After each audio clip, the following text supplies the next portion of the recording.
ஒரு நிமிட செய்தி தொகுப்புகள் சிலவற்றை பார்க்கலாம். மாற்றுத்திறனாளிகளுக்கான உலக சாம்பியன்ஷிப் தடகள போட்டியில் இந்தியாவின் மாரியப்பன் தங்கவேலு தங்கம் வென்று அசத்தியுள்ளார். மாரியப்பனுக்கு முதலமைச்சர் மு க ஸ்டாலின் வாழ்த்து தெரிவித்துள்ளார்.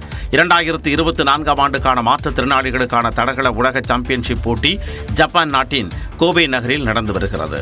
இதில் உயரம் தாண்டுதல் பிரிவில் தமிழ்நாட்டைச் சேர்ந்த மாரியப்பன் தங்கவேலு 1.88 மீட்டர், அதாவது 6.1 அடி உயரத்திற்கு தாண்டி அசத்தினார். இதன் மூலம் மாரியப்பன் தங்கவேலு தங்கப்பதக்கத்தை தன்வசப்படுத்தினார்.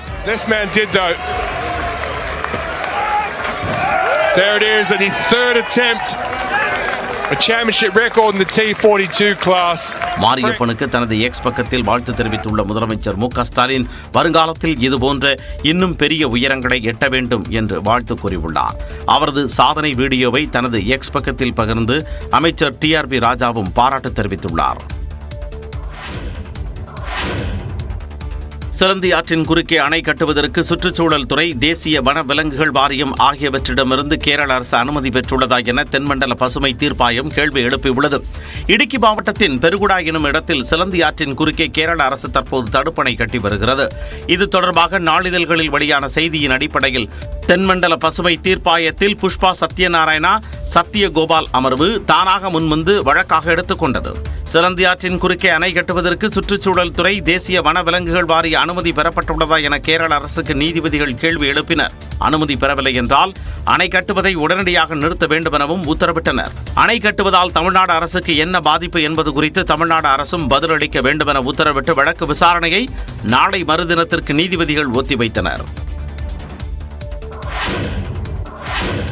மக்களுடன் முதல்வர் திட்டத்தின் முதல் கட்டத்தில் 8.74 லட்சம் மனுக்கள் மீது தீர்வு காணப்பட்டிருக்கும் நிலையில் வரும் ஜூலை 15ஆம் தேதி 2ஆம் கட்டம் தொடங்கும் என்றும் அரசு அறிவித்துள்ளது. நகர்ப்புற உள்ளாட்சிகளில் பொதுமக்களின் கோரிக்கைகளை நேரடியாக பெறும் வகையில் கடந்த டிசம்பர் 18ஆம் தேதி மக்களுடன் முதல்வர் என்ற திட்டத்தை முதலமைச்சர் கோவையில் தொடங்கி வைத்தார். 5 மாதங்களில் 2058 சிறப்பு முகாம்கள் நடத்தப்பட்டு 8,74,000 மனுக்கள் பெறப்பட்டன. இந்த மனுக்கள் மீது கடந்த 30 நாட்களுக்குள் தீர்வு காணப்பட்டுள்ளதாக அரசு கூறியுள்ளது.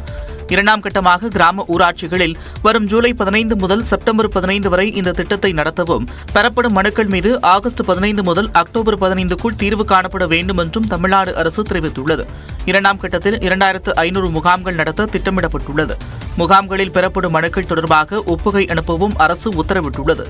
முகாம்கள் குறித்து குறும்படம் தயார் செய்து டிஜிட்டல் திரைகள் மூலம் விளம்பரம் செய்யப்படும் என்றும் அரசு அறிவித்துள்ளது. மதுரை எய்ம்ஸ் மருத்துவமனையின் கட்டுமான பணிகள் பூமி பூஜையுடன் தொடங்கியுள்ளதாக அதிகாரப்பூர்வமாக அறிவிக்கப்பட்டுள்ளது. மதுரை திருமங்கலம் அருகே உள்ள தோப்பூரில் எய்ம்ஸ் மருத்துவமனை கட்டுவதற்காக கடந்த 2019ஆம் ஆண்டில் அடிக்கல் நாட்டப்பட்டது. 5 ஆண்டுகளாக பணி தொடங்காத நிலையில் கட்டுமான பணிகளுக்காக சுற்றுச்சூழல் அனுமதி கோரி தமிழ்நாடு சுற்றுச்சூழல் துறையிடம் கடந்த 2ஆம் தேதி எய்ம்ஸ் நிர்வாகம் விண்ணப்பித்தது. சில முக்கிய நிபந்தனைகளுடன் சுற்றுச்சூழல் அனுமதி வழங்கலாம் என நிபுணர் குழு பரிந்துரை செய்ததைத் தொடர்ந்து எய்ம்ஸ் மருத்துவமனை கட்டுமான பணிகளுக்கு தமிழ்நாடு அரசு சுற்றுச்சூழல் அனுமதி வழங்கியது. இதனையடுத்து மருத்துவமனை அமையவுள்ள இடத்தில் பூமி பூஜையுடன் கட்டுமான பணிகள் தொடங்கியதாக எய்ம்ஸ் மருத்துவமனை நிர்வாகம் அதிகாரப்பூர்வமாக அறிவித்துள்ளது. முதற்கட்ட கட்டுமானத்தில் மருத்துவக் கல்லூரி, மாணவர் விடுதி, உள்நோயாளிகள் மற்றும் வெளிநோயாளிகள் மற்றும் அவசர தடுப்பு பிரிவுகள் கட்டப்பட உள்ளன. முதற்கட்ட கட்டுமான பணிகளை 18 மாதங்களில் முடிக்க திட்டமிட்டுள்ளதாகவும் மொத்த கட்டுமான பணிகளும் 33 மாதங்களில் முடிக்கப்படும் எனவும் எய்ம்ஸ் நிர்வாகம் தெரிவித்துள்ளது. திருச்செந்தூர் சுப்பிரமணிய சுவாமி கோவில் வளாகத்தில் அசைவ உணவு சமைக்க கோவில் நிர்வாகம் தடை விதித்துள்ளது. வழக்கமாக விரதமிருந்து வைகாசி விரதத்திற்கு திருச்செந்தூர் சுப்பிரமணிய சுவாமி கோவிலுக்கு வரும் பக்தர்கள் விசாகம் முடிந்த பிறகு கோவில் வளாகம் மற்றும் கோவிலுக்கு சொந்தமான இடங்களில் அசைவ உணவு சமைத்து சாப்பிடுவர். இந்நிலையில் சுப்பிரமணிய சுவாமி கோவிலில் வைகாசி விசாக திருவிழா கோலாகலமாக கொண்டாடப்பட்டது. இந்த விழாவிற்காக ஏராளமான பக்தர்கள் கோவிலில் குவிந்தனர். இந்நிலையில் சுப்பிரமணிய சுவாமி கோவில் வளாகம் மற்றும் கோவிலுக்கு சொந்தமான இடங்களில் அசைவ உணவு சமைக்க அனுமதி இல்லை என்று கோவில் நிர்வாகம் தெரிவித்தது. கோவில் சார்பில் அறிக்கை வெளியிடப்படாமல் வாட்ஸ்அப் மூலம் இந்த தகவல் பகிரப்பட்டுள்ளது.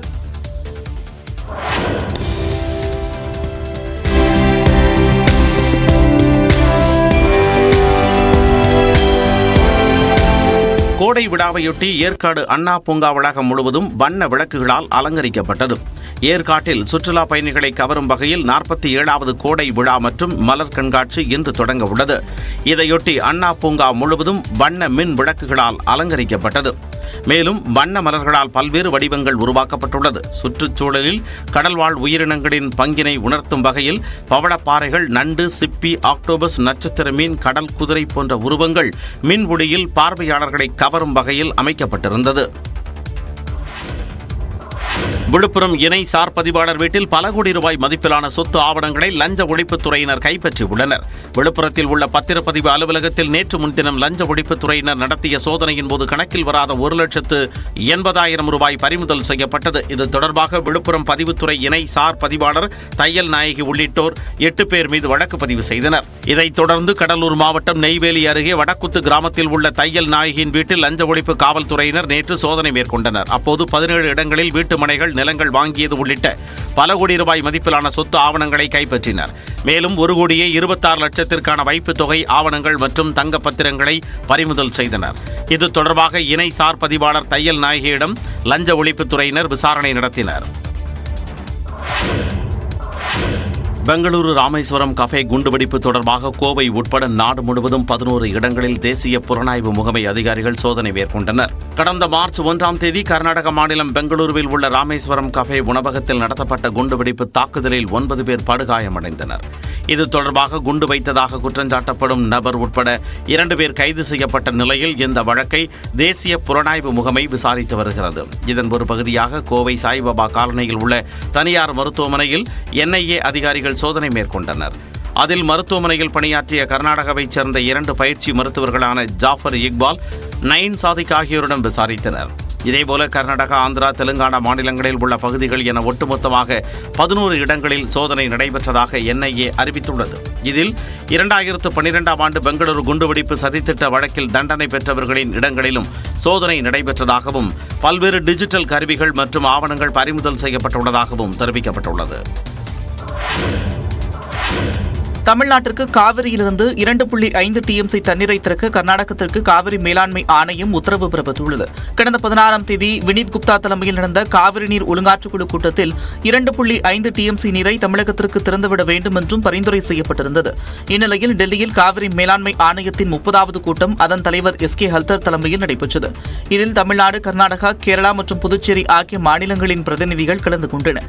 அப்போது பிப்ரவரி மற்றும் மார்ச் மாதங்களுக்கான நிலுவையில் உள்ள 3.5 TMC நீரையும் ஏப்ரல், மே மாதங்களுக்கான நீரையும் திறக்க உத்தரவிடுமாறு தமிழ்நாடு அரசு தரப்பில் கோரிக்கை விடுக்கப்பட்டது. கர்நாடகம் சார்பில் வறட்சியை காரணம் காட்டி விலக்கு கோரப்பட்டது. இதனையடுத்து கூட்டத்தின் முடிவில் தமிழ்நாட்டிற்கு காவிரியில் 2.5 TMC தண்ணீரை கர்நாடகம் திறந்துவிட வேண்டும் என்று காவிரி மேலாண்மை ஆணையம் உத்தரவிட்டது. இந்த கூட்டத்தில் மேகதாது அணை திட்டம் குறித்து விவாதிக்கப்படவில்லை. சென்னை தாம்பரம் ரயிலில் 4 கோடி ரூபாய் பணம் பிடிபட்டது தொடர்பாக பாஜக மாநில பொருளாளர் SR சேகரிடம் CBCID போலீசார் விசாரணை நடத்தினர். கடந்த மார்ச் 16ஆம் தேதி சென்னை தாம்பரம் ரயில் நிலையத்தில் நெல்லை விரைவு ரயிலில் இருந்து 4 கோடி ரூபாய் பணத்தை தேர்தல் பறக்கும் படையினர் பறிமுதல் செய்தனர். இந்த பணம் திருநெல்வேலி பாஜக வேட்பாளர் நயினார் நாகேந்திரனுக்கு சொந்தமானது என புகார் எழுந்த நிலையில் இந்த வழக்கை CBCID விசாரித்து வருகிறது. இது தொடர்பாக பாஜக மாநில பொருளாளர் SR சேகரை விசாரணைக்கு ஆஜராகும்படி CBCID சம்மன் அனுப்பியது. இந்நிலையில் கோயம்புத்தூரில் உள்ள அவரது இல்லத்தில் CBCID போலீசார் SR சேகரிடம் விசாரணை நடத்தினர். பின்னர் செய்தியாளர்களை சந்தித்த அவர் பாஜக மீது களங்கம் விளைவிக்க தமிழ்நாடு அரசு திட்டமிட்டு செயல்படுவதாக குற்றம் சாட்டினார். பாஜக மீது களங்கம் கற்பிக்க வேண்டும் என்கின்ற தமிழ்நாடு அரசினுடைய எண்ணம் வெளிப்படையாக தெரிகிறது. டைம் 10 நாள் கேட்டிருக்கோம், அதை அவங்க கையெழுத்து போட்டு வாங்கியிருக்காங்க. திடீர்னு முன்னறிவிப்பு இல்லாமல் வர்றாங்க. நாம விசாரணையை எதிர்கொள்ளாமல் பயந்து ஓடுபவர்கள் அல்ல. ரயிலில் 4 கோடி ரூபாய் பறிமுதல் செய்யப்பட்ட விவகாரத்தில் தன்னிடம் விசாரணை நடத்த கோரி சென்னை உயர்நீதிமன்றத்தில் பாஜக அமைப்பு செயலாளர் கேசவ விநாயகம் தொடர்ந்த மனு இன்று விசாரணைக்கு வருகிறது.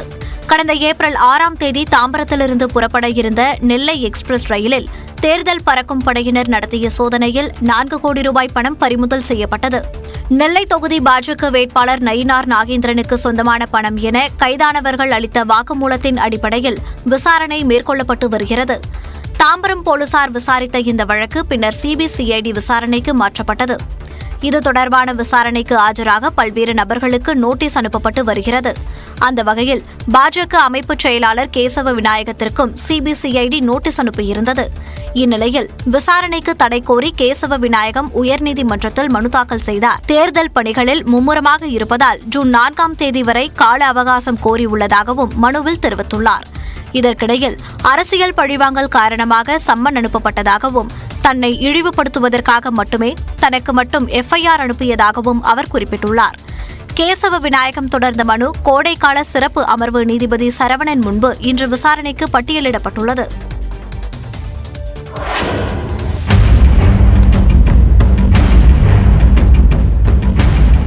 திருநெல்வேலி மாவட்டம் அம்பாசமுத்திரம் அருகே குடியிருப்பு பகுதிக்குள் உலாவிய 2 சிறுத்தைகள் ஒரே நாளில் பிடிபட்டன.